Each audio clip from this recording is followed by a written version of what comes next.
دفعہ ایئرپورٹ پہ خاتون نے پوچھا کہ بھئی ہمارے شوہر جو ہیں وہ ایک سال کے لیے ملک سے باہر رہتے ہیں، تو ہمارے لیے یہ تو نیچرل ہے نا، وہ کہتے ہیں ہمیں پھر برائی کے خیالات آنا شروع ہوتے ہیں. تو انہوں نے کچھ سوال پوچھے، وہ حیا کے خلاف ہیں، میں اس کو نہیں یہاں ڈسکس کر سکتا. میں نے ان سے کہا میاں کے علاوہ آپ کے پاس کوئی راستہ نہیں ہے اپنی خواہش پوری کرنے کا. تو وہ کہنے لگے پھر ہم کیا کریں، میاں بھی مجبور ہے. وہ کہہ رہے میں کیسے، اور اپنے ساتھ رکھ نہیں سکتا میاں، کیونکہ جو ہے وہ اس کے پاس اتنی تنخواہ نہیں ہے کہ بیوی کو رکھ سکے. تو چند کیس ایسے ہوتے ہیں. اصولی طور پر تو میاں کو چاہیے اللہ پہ توکل کرے، غریب بھی ہے نا اپنے ساتھ اپنی بیوی کو رکھے. کوئی بات نہیں، میاں بیوی دونوں روکھی سوکھی مل کے کھا لیں گے، کم پہ گزارا کر لیں گے. جو بیویوں کو چھوڑ کے ایک سال دو سال کے لیے باہر جاتے ہیں، یہ شریعت میں بالکل پسندیدہ نہیں ہے. اللہ نے بیوی کو صاحبہ کہا ہے، ساتھ رہنے والی. ساتھ رہنے والی. مجھے وزیر آباد میں 1 مہینہ رہنا تھا، یہ بات ہوگی 2006 یا 7 کی. انہوں نے کہا کہ 1 مہینہ آپ نے یہاں اسٹے کرنا ہے. بیانات کے سلسلے میں نا مسجد 1 مہینے کے لیے میرے حوالے کی تھی. تو میں نے کہا بھائی میں تو بیگم کے بغیر 1 مہینہ نہیں رہ سکتا. بچے بھی تھے میرے، تو میں نے کہا 1 مہینہ میں نہیں رہ سکتا، مجھے بیگم بچے چاہیے، ان کا بھی ٹکٹ دو تو میں یہاں رہوں گا، ورنہ نہیں رہوں گا. تو انہوں نے پھر بیگم بچوں کا بھی ٹکٹ دیا.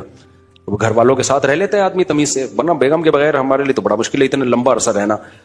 مجبوری میں رہنا پڑتا ہے تو ایک الگ بات ہے، لیکن ہے مشکل کام. چاہے کتنے بھی آدمی کے میاں بیوی میں جھگڑے ہو نا، نہیں رہ سکتا بھائی. تو 1 سال کے لیے پتہ نہیں کیسے رہ لیتے ہیں لوگ بیگم کے بغیر. ٹھیک ہے ان کی مجبوری ہوتی ہے، میں مانتا ہوں، لیکن اس میں کوشش کرو اللہ پہ توکل کرو. بیگم روکی سوکھی کھا لیں گے، لیکن اللہ میاں نے بیگم کو صاحبہ کہا ہے قرآن میں. صاحبہ کا مطلب ساتھ رہنے والی. صاحبہ کا کیا مطلب ہے؟ ساتھ رہنے والی. تو اس کا مطلب جب شادی ہو گئی تو وہ پھل ترو کی طرح تمہارے ساتھ چپک گئی ہے. پھل ترو کی طرح اس لیے کہہ رہا ہوں کہ لوگ پسند نہیں کرتے، لیکن اللہ نے اس کو آپ کے ساتھ کیا کر دیا ہے، اب جہاں جاؤ گے بیگم صاحبہ ساتھ ہوں گی. آپ شارٹ ٹائم کے لیے جانے ایک الگ بات ہے، لانگ ٹائم کے لیے جانا ہے تو بیگم آپ کے ساتھ اللہ نے بولو چپکا دیے. وہ خود بھی گناہ سے بچے گی، تم بھی گناہ سے بچو گے. تو اس لیے یہ طریقہ ٹھیک نہیں ہے سال کے لیے میاں بیوی کا دور رہنا. اور پھر خواتین بھی پریشان ہوتی ہیں. تو گناہ کسی کے لیے بھی حلال نہیں ہے. میں نے اس خاتون سے کہا کہ 1 سال آپ کا شوہر باہر ہے، کیا اس کے لیے حلال ہے گناہ کرنا وہاں پہ؟ جب اس کے لیے حلال نہیں ہے تو آپ کے لیے بھی حلال نہیں. تو اللہ میاں نے صرف یہی رکھا ہے کہ ایک دوسرے کی خواہش پوری کر سکتے ہیں میاں بیوی، اس کے علاوہ ان کے پاس کوئی آپشن نہیں ہے. تو اب پھر بھی نہیں آ رہا میاں، تو میں نے ان خاتون کو یہ کہا کہ اپنے آپ کو بزی رکھیں. آپ کیا رکھیں بھائی؟ کوئی پازیٹیو ایکٹیویٹیز میں اپنے آپ کو کھپا دیں. ایسی موویز تو ویسے بھی ٹھیک نہیں ہے دیکھنا، خاص طور پہ فحش موویز دیکھنا، اور ٹک ٹاک پہ صبح و شام بے حیائی. تو جب یہ انسان کی عادت ہے، جب وہ اپنے آپ کو کسی پازیٹیو کام میں لگا دیتا ہے نا، تو چند دن پھر یہ جھٹکے لگیں گے، اس کے بعد انسان نارمل. کئی لوگ ہیں جو 1 سال گھر سے باہر رہتے ہیں، مجبوری میں بیویاں بھی رہتی ہیں، وہ گناہ نہیں کرتے. وجہ کیا ہے کہ وہ سوچتے ہی نہیں نا اس بارے میں، وہ اپنے آپ کو بزی رکھتے ہیں، مصروف رکھتے ہیں. تبلیغی جماعت میں سال کے لیے لوگ جاتے ہیں. میں تو اس کو صحیح نہیں سمجھتا، بیگم کو، جوان بیوی کو چھوڑ کر جاؤ آپ. لیکن بہرحال جو جاتے ہیں تو وہ گناہ تھوڑی کرتے ہیں، بچے رہتے ہیں، کیونکہ وہ ایک خاص ترتیب میں اپنے آپ کو جوڑ چکے ہوتے ہیں. بہرحال یہ نہیں ہے اس کو. تبلیغی جماعت میں سال کے لیے جا رہے ہو، اگر شادی شدہ ہو بیگم کو بھی لے کے جاؤ ساتھ میں. ہم تو یہی کہتے ہیں تبلیغ والوں سے بھی، بھائی اگر سال کے لیے جا رہے ہو نا، تو یہ زمانہ بہت خطرناک زمانہ ہے. حضرت عمر نے جہاد میں نہیں چھوڑا تھا، تو یا اس کے لیے جو ہے وہ ایجڈ ہو گئی ہے، بوڑھی ہو گئی ہے، ایک الگ بات ہے. لیکن آج کل بہت مسائل کھڑے ہونے کا خطرہ ہوتا ہے. لوگ کہتے ہیں نہیں فلاں سال کے لیے گیا، کوئی مسئلہ نہیں ہوا. بھائی مسئلہ ہونے پر حکم کا مدار نہیں ہے، فتنے پر حکم کا مدار ہے، خوف پر.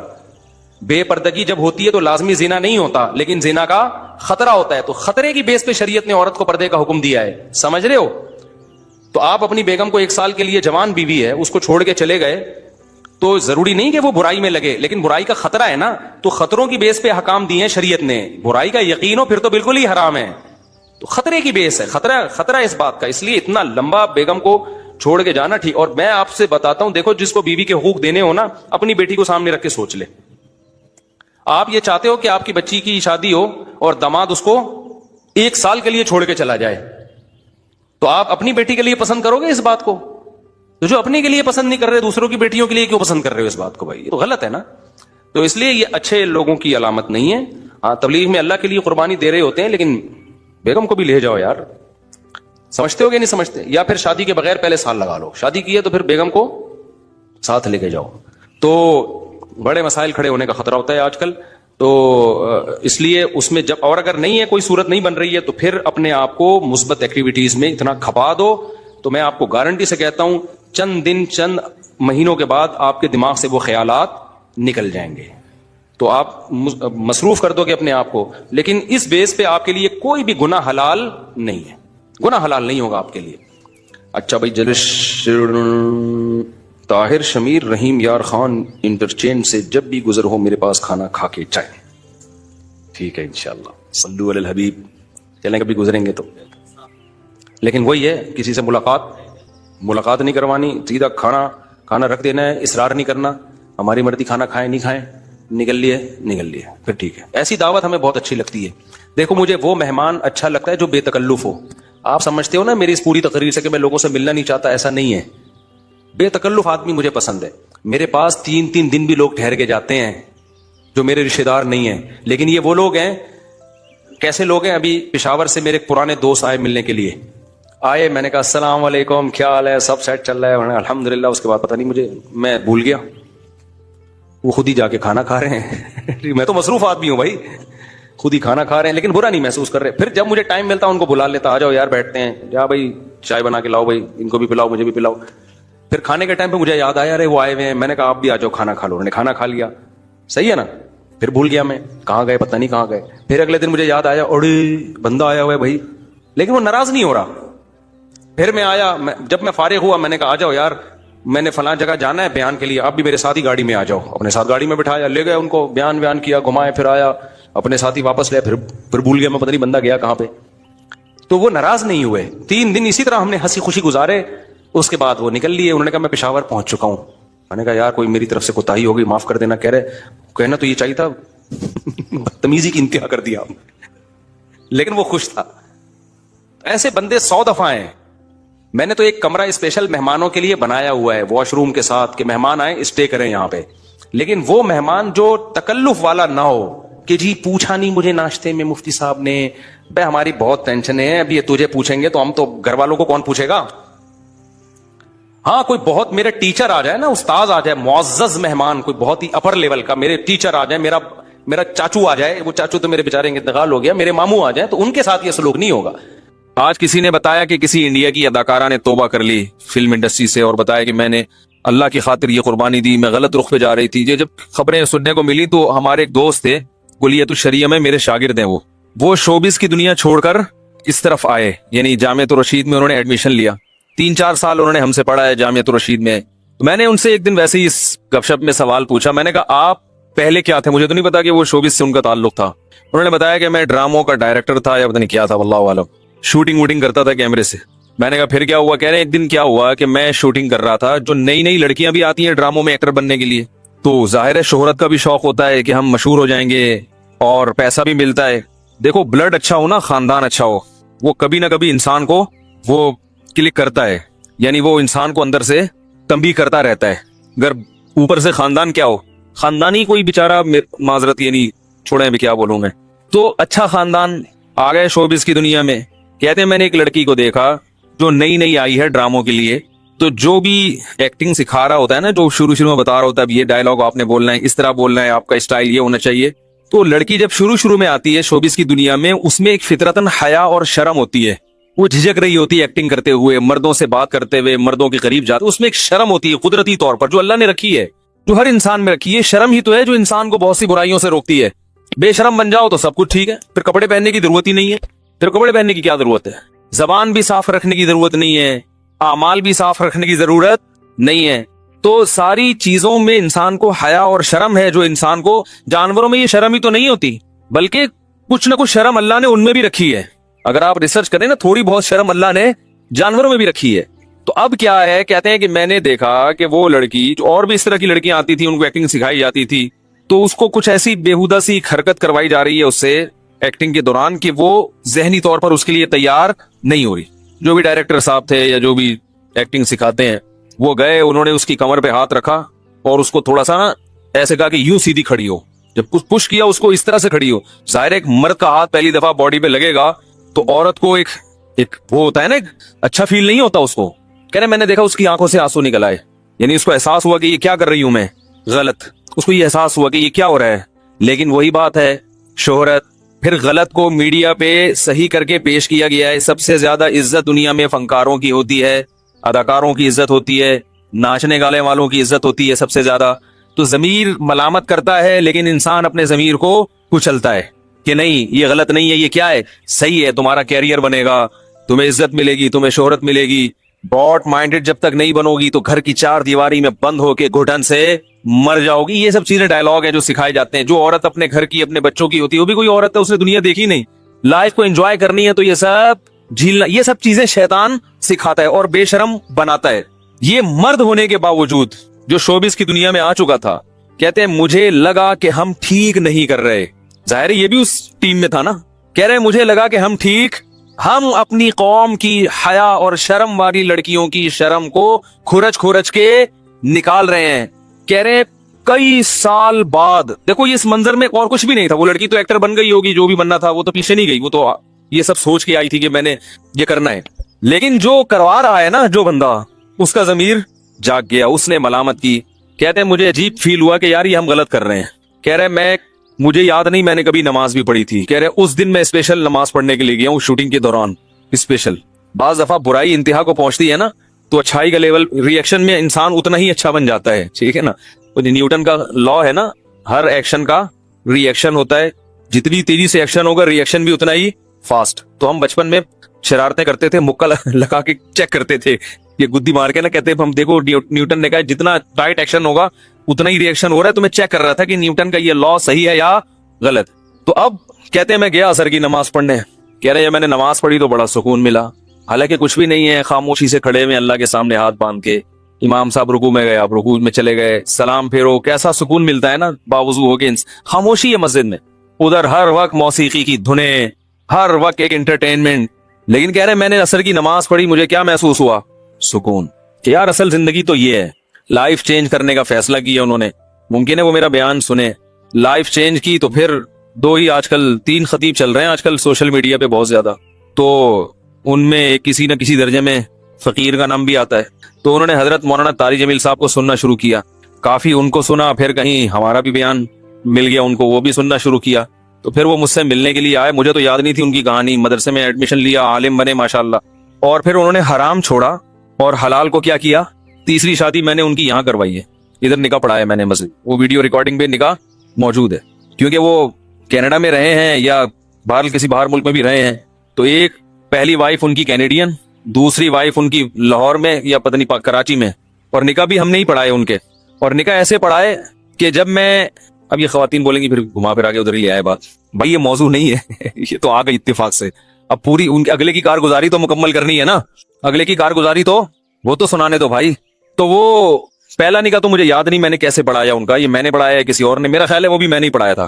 ہاں کیونکہ فارم کے لیے پھر میرے پاس ہی آئے تھے, فارم میں تھے وہ, فارم کے لیے میرے پاس ہی آئے. دوسرا نکاح میں نے ایسے پڑھایا کہ میں لاہور میں ایک ورک شاپ, اسلام آباد میں ایک ورک شاپ میں تھا. ان کا فون آیا کہ کراچی میں کوئی بیوہ خاتون ہے, وہ مجھ سے نکاح کرنا چاہتی ہیں, میں بھی نکاح کرنا چاہتا ہوں, تو کیا خیال ہے. میں نے کہا لائن پہ آ جاؤ, ابھی نکاح پڑھا دیتا ہوں میں نے کہا 10 سے 10:45 ٹی ٹائم ہوگا, وقفہ ہوگا, تو اس وقفے میں آپ کا نکاح پڑھا دوں گا. ٹھیک ہے بھائی. تو میں نے وقفے کے دوران وہیں فون پہ ان کا نکاح پڑھا دی. میں نے کہا کتنی ہو گئی, انہوں نے کہا 2 ہو گئی. میں نے کہا چلو اور کوئی ملے تو بتانا. بھائی اب ایک آدمی, حرام کے دروازے بند ہو گئے. پہلے دنیا تو انٹرٹینمنٹ کی ہے نا, لڑکیاں صبح شام نظر آ رہی ہیں, تو آپ نے اس پر پابندی لگا دی کہ یہ ادھر نہیں جانا. ہے تو جوان آدمی نا, جذبات تو وہی ہیں اس کے. تو میں نے کہا بھائی جو سنت طریقہ ہے پیغمبروں کا وہ کیا ہے, نکاح ہے. میں نے کہا نکاح کرو. نکاح میں فائدہ کیا ہوگا, ان لڑکیوں کی کفالت. کینیڈا سے ایک وائف ان کی, دوسری وائف انہوں نے یہاں کراچی سے, تیسری وائف یوگنڈا. کدھر بھائی, سوشل میڈیا نے فاصلے کیا کر دیے ہیں, ختم کر دیے. یوگنڈا سے ایک تیسری وائف. تو میں نے ان سے کہا, میں نے کہا بھائی کو پٹائی وٹائی تو نہیں ہے, کوئی خدا نہ خواستہ ایسا نہ فیس بک پہ کسی کو پھانس لیا ہو. کہہ رہے نہیں بھائی, باقاعدہ ابا سے رابطے میں ہوں اور اس کے ابا آپ سے بات کریں گے. ابا نے مجھ سے یوگنڈا والی زبان میں بات کرنا شروع کر دی ہے. میں نے کہا یار تم تو ہم سے بھی زیادہ براڈ مائنڈڈ بن گئے ہو یار. تو وہ جو تھی پھر بہرحال ابا سے میری بات ہوئی, پھر وہ انگلش بھی جانتے تھے, کچھ ٹوٹی پھوٹی انگلش ہم نے کچھ انہوں نے چلا چلو کے بہرحال پتا چلا کہ نہیں باقاعدہ فیملی ہے, خاندان ہے, ایسا نہیں ہے کوئی پٹانا پٹونے والا حساب نہیں ہے الحمدللہ. تو بیٹھ کے پھر ہم نے یہاں تیسرا نکاح ان کا مسجد میں ریکارڈ نکاح ہے, وہ پڑھایا ان کا نکاح. تو اب دیکھو یہ پیغمبروں کی سنت ہے, اس میں زوجہ آپ کو ملی, بیوی ملی, اس سے اولاد ہوئی آپ کی, ایک گھر بسا, ٹھیک ہے نا. اور پھر ان کی بیویوں میں اتفاق سے محبت بھی, جو کہ عام طور پر ہوتی نہیں ہے. تو وہ اللہ کی طرف سے اللہ نے ان کے ساتھ انعام کیا کہ وہ بھی ساتھ ہی رہ رہی ہیں. وہ جو کینیڈا والی تھی وہ بھی, اس نے بھی سوکن کو برداشت کیا, یہ سوچ کے کہ کینیڈین سے جب کرتے ہو تو 10 گرل فرینڈیں آتی ہیں ساتھ میں, ٹھیک ہے نا. تو اس نے یہ سوچ کے, کیونکہ ان کو زیادہ تجربہ ہے, کہ بھائی یہ ایک بیوی مرد کم ہی رکھتے ہیں, زیادہ تر بیوی ایک ہوتی ہے, گرل فرینڈس بہت زیادہ. تو اس نے کہا چلو میرا میاں, اس کے یہ تو پتا ہے نا کہ بیوی ہے, یہ گرل فرینڈس تو نہیں ہے نا, سمجھدار خاتون تھی. تو اصل جو واقعہ میں بیان کر رہا تھا کہ دیکھو کہاں سے پلٹا کھایا. انہوں نے کہا کہ باقاعدہ شرم اور حیا شوبز میں کھرچ کھرچ کے نکالی جاتی ہے. ضمیر انسان کا وہ اسی پیس پہ آئے کہ یار ہم لڑکیوں کو خراب کر رہے ہیں, یہ ایسی ہے نہیں. موسیٰ علیہ الصلوۃ والسلام کا واقعہ قرآن میں سنا ہے نا آپ لوگوں نے, کئی دفعہ میں اس کو بیان کر چکا ہوں. حضرت موسیٰ علیہ الصلوۃ والسلام نے دو نوجوان لڑکیوں کو دیکھا کہ وہ کنویں میں دور کھڑی ہوئی ہیں, تو ان کی مدد کی اور کنویں سے پانی نکال کے ان کو دے دیا. قرآن کہتا ہے یہ دونوں لڑکیاں گئیں اپنے والد سے, انہوں نے کہا کہ ایسے ایک نوجوان ہے جس نے ہماری مدد کی ہے. تو والد صاحب بڑے غیرت مند تھے, انہوں نے کہا اس نوجوان کو بلا کے لاؤ, ہم اس کو اس کی اجرت دینا چاہتے ہیں. عزت دار آدمی پر جب کوئی احسان کرو تو اس کا ضمیر اس وقت تک مطمئن نہیں ہوتا جب تک وہ احسان کا بدلہ نہ چکا دے. اور جس میں غیرت نہیں ہوتی, کہتا چلو پھر بھوگڑ میں اللہ نے کام کرا دیا, چھوڑو کون تھا, مجھے بتانے کی بھی ضرورت نہیں. نظریں چرا لیتے ہیں کہیں کچھ دینا نہ پڑ جائے اس کو. تو وہ قرآن کہہ رہا ہے جاءت احداہما تمشی علی استحیاء, ان دونوں میں سے ایک آئی موسیٰ علیہ السلام کو بلانے کے لیے حیا کے ساتھ چلتی ہوئی. دیکھو قرآن اللہ کی کتاب ہے, کوئی لفظ اس میں بلا وجہ نہیں ہے. کسی واقعے کا کوئی پہلو جس کا کوئی فائدہ نہ ہو, قرآن کبھی اس پہلو کو ہائی لائٹ نہیں کرے گا. کوئی وجہ ہے تو قرآن کہہ رہا ہے. حالانکہ اصل تو قرآن یہ بتانا چاہ رہا ہے کہ وہ لڑکیاں آئیں, موسیٰ علیہ السلام کو لے کر گئیں, اور موسیٰ علیہ السلام کا پھر والد نے ان میں سے ایک سے نکاح کرا دیا, موسیٰ علیہ السلام کا گھر بس گیا. لیکن قرآن کیا کہہ رہا ہے وجاءتہ احداہما تمشی علی استحیاء, دونوں میں سے ایک چلتی ہوئی آئی حیا کے ساتھ. تو حیا کا لفظ اللہ نے ذکر کیا یہ بتانے کے لیے کہ جو عزت دار بھائی موسیٰ علیہ السلام کی بیوی جس عورت نے بننا تھا وہ تو بڑی خاندانی ہوگی نا. اللہ پیغمبر کے لیے جس کا انتخاب کریں گے جو مسلمان عورت ہو, تو اس کا انتخاب تو اللہ نے کیا نا. اور موسیٰ کلیم اللہ, کوئی معمولی پیغمبر نہیں, کوہ طور پہ بلا کے اللہ جن سے ہم کلام ہو رہا ہے, تو ان کے لیے سلیکشن ایسی عورت کی ہو رہی ہے جس کی چال بھی اللہ کو پسند, شرم و حیا کے ساتھ. حیا والی چال کسے کہتے ہیں؟ راستے کے بیچ میں نہ چلنا, اپنے آپ کو پرومیننٹ نہ کرنا, ایسے نہ چلنا کہ لگے کہ کوئی جناب کوئی لڑنے کے لیے جا رہا ہے کسی سے, دیکھنے میں لگے کہ یہ ضرورت سے گھر سے باہر نکلی ہے, اسے گھر سے باہر نکلنے کا شوق نہیں ہے. تو اللہ فرماتے حیا, پتہ یہ چلا کہ بھائی اللہ کو عورت میں حیا کی صفت پسند ہے. ہاں جہاں ضرورت ہو وہاں مجبوری ہے, بعض عورتیں جہاں حیا کی ضرورت نہیں ہوتی وہاں بھی, اب مثال کے طور پر کوئی آپ سے آپ کا پرس چھین رہا ہے, آپ شرمیلی بن کے جناب ادھر سے نکل کے ادھر چلی گئی, ٹھیک ہے نا, تو یہ غلط ہے. وہاں تھوڑا سا بہادری دکھانی چاہیے. حضرت خولہ رضی اللہ تعالیٰ عنہ تھی نا, جب میدان جنگ گرم ہوا, صحابہ کو شکست ہونے لگی, تو وہ انہوں نے کیا کیا, اپنا حلیہ چینج کیا, زرہ پہنی اور جنگی ٹوپی پہنی, بالکل مرد بن گئی, اور گھوڑے کی پشت پہ سوار ہو کے جو واٹ لگائی ہے وہ سمجھ رہے کہ پتہ نہیں یہ کون سا پہلوان آیا ہے بھائی, کون سا مجاہد ہے. وہ خاتون تھی. تو جہاں موقع نہیں ہے, جہاں بہادری دکھانی ہے یا کوئی مجبوری ہو, وہ ایک الگ چیز ہے. لیکن عام حالات میں اللہ کو عورت میں کون سی صفت پسند ہے؟ حیا اور شرم. تو یہ جو شوبز کی دنیا ہے یہ عورت کو حیا لیس بنا دیتا ہے, اس میں حیا ختم, بالکل ختم ہو جاتی. تو جس اداکارہ نے بھی توبہ کی, اگر یہ واقعہ سچا ہے, کوئی بعض دفعہ میڈیا کوئی گھما بھی دیتا ہے بات کو, اگر یہ واقعہ سچا ہے تو اللہ نے اس سے بڑی قربانی لی ہے کہ ایسی دلدل میں جہاں انسان کی عزت کا بھی جنازہ نکلتا ہے, حیا کا بھی جنازہ نکلتا ہے, اور یہ گناہوں کی دلدل ایسی ہے اس میں ایک دفعہ پھنستے چلے گئے تو واپسی کا راستہ مشکل ہو جاتا ہے. ہمیں یاد ہے کراچی میں ایک بڑے دہشت گرد تھے, بڑے مشہور, تبلیغ والے ان کے پاس گئے تو ان تبلیغ والوں نے مجھے اپنا واقعہ خود سنایا, میں نام نہیں لوں گا کون تھا کیا تھا. کہتے ہیں ہم جب ان کے پاس گئے, ان کے بڑے قتل کیے اس دہشت گرد نے, کہہ رہے ہیں ہم ان کے پاس گئے, ہم نے ان کو تبلیغ دی. تبلیغ ہم نے یہ کی بھائی یہ بچوں کو خاموش کرائیں, یار رحیم اللہ بھائی ذرا ان بچوں کو آپ تھوڑا دہشت گردی کا مظاہرہ کریں. تو کہتے ہیں ہم جب ان کے پاس گئے, وہ جو دہشت گرد تھا اس کو ہم نے سمجھایا, کافی دیر اس نے تھا مسلمان, بہرحال کہہ رہے ہماری دعوت اس نے بہت دیر سنی. دعوت سننے کے بعد کہا کہ بہت دیر ہو چکی ہے, میں بہت آگے جا چکا ہوں, اب میرے لیے واپسی. خود کہہ رہے کہ میرے لیے توبہ کا راستہ نہیں ہے, یعنی میں اتنا آگے جا چکا ہوں کہ میرا ضمیر مردہ ہو چکا ہے. خود اپنے منہ سے کہہ رہے ہیں. ظاہر ہے ایک قتل ہوتا ہے نا, انسان کا دل ہلتا ہے کہ یار میں کیا کر رہا ہوں, جوان عورتوں کو بیوہ بنا رہا ہوں, چھوٹے بچوں کو یتیم کر رہا ہوں, چند ٹکوں کی خاطر, چند ووٹ کی خاطر, تھوڑے سے پیسوں کی خاطر, پھر دوسرا قتل, پھر تیسرا قتل. تو آہستہ آہستہ ضمیر ملامت کرنا چھوڑ دیتا ہے, سخت دل ہو جاتا ہے انسان, پھر شراب بھی پینا شروع کرے گا سکون کے لیے, اور الٹے الٹے کام. کہہ رہے ہیں وہ ہم اس کو سمجھا رہے ہیں کہ بھائی توبہ کا دروازہ کھلا ہوا ہے واپس آ جاؤ. وہ کہہ رہے ہیں کہ میرے لیے واپسی کا راستہ بند ہو چکا ہے. کہہ رہے ہیں ہم نے بہت سمجھایا تو اس نے کہا میں اس دلدل میں پھنس چکا ہوں, واپس نہیں نکل سکتا اب میں اس سے. کیا ہے پھر ہم نے اس سے ایک بات کی, تبلیغ والے بڑے ہوشیار ہوتے ہیں, دیکھو دعوت کا ان کو پتا ہے. انہوں نے کہا اچھا ایسا کرو, جہاں تک جا چکے ہو نا چلو واپس نہ ہو, اس سے آگے نہ جاؤ. کیسی حکمت کی بات ہے دیکھو, ہے بھائی, کہ جہاں تک پہنچ چکے ہو چلو آپ کہہ رہے ہو کہ واپس نہیں آ سکتا تو وہیں بریک لگا دو, اس سے آگے مت جاؤ.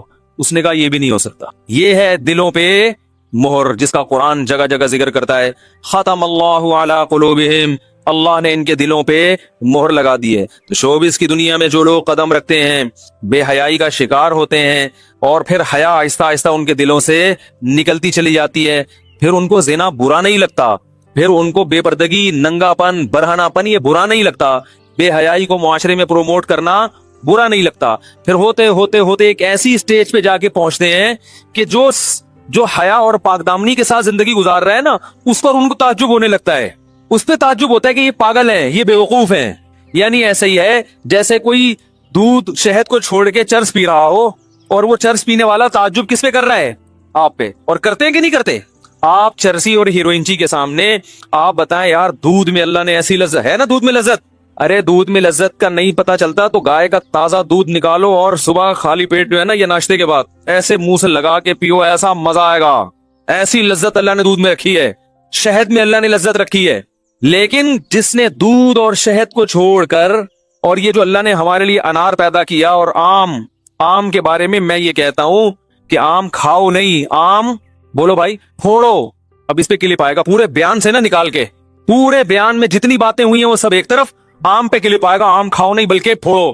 پھر وہ لاکھوں ویورز ہوں گے, لوگ کہیں گے کیا ممبر پہ بیٹھ کے آم پھوڑنے کی باتیں کر رہے ہیں. بھائی یہ تو ایک درمیان میں آم آ گیا تو آم تو آپ کو پتا ہے آم ہے کتنا مزہ. ابھی میں ماشاء اللہ نظر بس سے اللہ بچائے میں بہت کم کھانا کھاتا ہوں. جو لوگ میرے ساتھ بیٹھ کے کبھی کھانا کھایا نا ان کو پتا ہے میں بہت کم کھاتا ہوں, ٹائم لیتا ہوں لیکن کھانا بہت ہی تھوڑا کھاتا ہوں. لیکن جب میٹھا آم آ جائے تو میرا خیال ہے اب تک کتنے کھا چکا ہوں, 1 گھنٹے کے اندر 7-8 تو کھا لیے ہوں گے بڑے والے, اور پھر رات کھانے کے بعد دوبارہ کھاؤں گا. تو آم کے سیزن میں گھر والوں کو بھی بولا ہوا ہے کہ بھائی یہ ایسی چیز ہے جس سے اجتناب نہیں کرنا, جتنے پھوڑ سکتے ہو پھوڑو. سیب لمیٹڈ, تربوز لمیٹڈ, آم کیا ہے ان لمیٹڈ. آم تو فائدے کی, میٹھا بھی کتنا اور کوئی بوجھ بھی نہیں بنتا طبیعت پہ, فائبر بھی ہے اس میں, خون بھی ہے, مزہ بھی ہے. تو اب آپ چرسی کو بولو یار آم کھاؤ, ٹھیک ہے نا, تو وہ ہم پہ ہنسے گا نا, کہا بھائی سٹا چھوڑ کے کیا چیزیں کھانے کی. وہ جو چرسی میرا بیان سن رہے ہوں گے, ابھی ہیروئنچی سن رہے ہوں گے, وہ ہیروئنچی کیا کہیں گے کہ یار اس مفتی کو دیکھو, یہ ہمیں کہہ رہا ہے ہیروئن چھوڑو اور کیا کھاؤ, آم کھاؤ.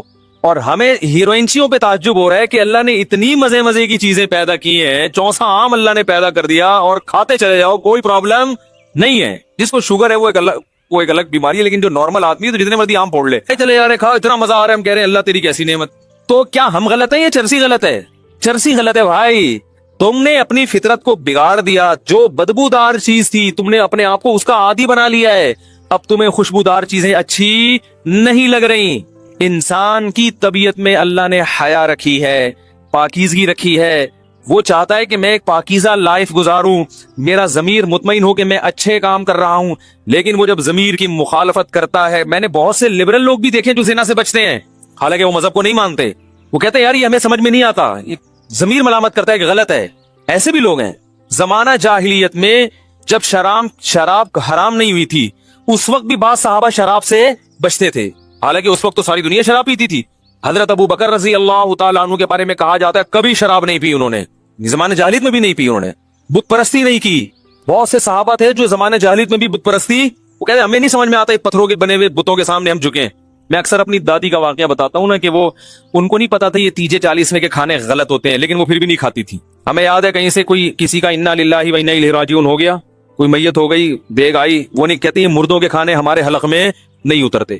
کچھ ضمیر بھی انسان کو کیا کرتا ہے, ملامت کی, غلط ہے یار یہ کیا کھاؤ, ولیمے پہ دعوت کھاؤ, عقیقے پہ کھاؤ, بچہ پاس ہو گیا, بچے نے قرآن حفظ کر لیا, کھاؤ, بوم مر گیا, دیگے کھا رہے ہو, کیا ہے یار یہ. مردہ بھی بولے گا تمہیں شرم نہیں آتی, میں بھی مرا نہیں ہوں, میرا کفن میلا نہیں ہوا, تم یہاں بیٹھ کے کور میں پھوڑ رہے ہو بیٹھ کے. تو وہ کہتی تھی ہمارے تو الگ سے نہیں اترتا, حالانکہ ان کو نہیں مسئلہ معلوم تھا. تو یہ جو چیز ہے زنا کی برائی, بے حیائی, یہ ایسی چیز ہے جس کے لیے مذہب کی ضرورت نہیں ہے. یہ انسان مذہب نے بہت سی ایسی چیزیں ہمیں بتائی ہیں جو ویسے ہی ہماری فطرت کا حصہ تھیں, وہ اللہ نے ہماری فطرت میں ڈال دی تاکہ جب رسول ان باتوں کو کہیں تو ہمارے لیے عمل میں مشکل نہ ہو.